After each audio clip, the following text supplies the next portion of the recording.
You know that feeling when you open a new website and spending hours scrolling through it, pages to pages, but still have no idea what it's about? Or worse, you're doing competitor research and you're stuck, jumping from landing page to pricing to blog, trying to piece together how their product works. So I thought, why am I doing all this manually? I built a tool that does it for me, and I did it using LM Studio. Hi, I'm Aida, product manager, content creator, and AI enthusiast. I love working at the intersection of product, storytelling, and emerging tech. Whether it's breaking down a product, analyzing a business, or creating AI-powered tools, that's my jam. But enough of me, let's get back to the video.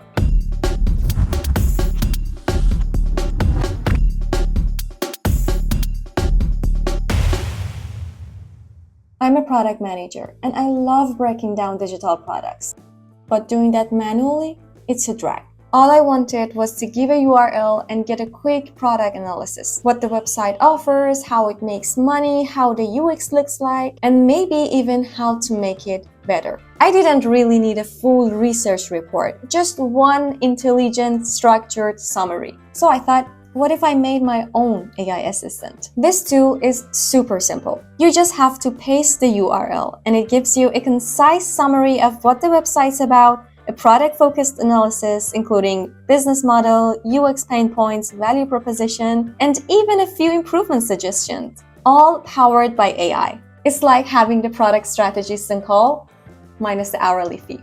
I didn't use OpenAI or Hugging Face APIs. I used LM Studio, running the Mastral 7B model locally on my Mac. Yeah, fully offline. And yes, it was a bit like asking a dinosaur to solve a crossword puzzle, because the model was smart, but too freaking slow. Each response took around 5 minutes, but it did the job. For architecture, I kept it simple. One local agent that runs the model and replies the prompts. No external calls, just one prompt, one answer. For the UX point of view, I added a few tricks. Some random did you know facts for the user while they were waiting so that it didn't feel like it was frozen. The biggest challenge? Of course, speed. Let me tell you, local models are heavy. At some point, my fan was working harder than I was. And then there was a weirdness with prompt formatting. Sometimes the model would go crazy when I asked too much in one go. But overall, it worked. And it was so satisfying seeing the full analysis report getting back to me without the internet. My next step, moving this to Hugging Face API.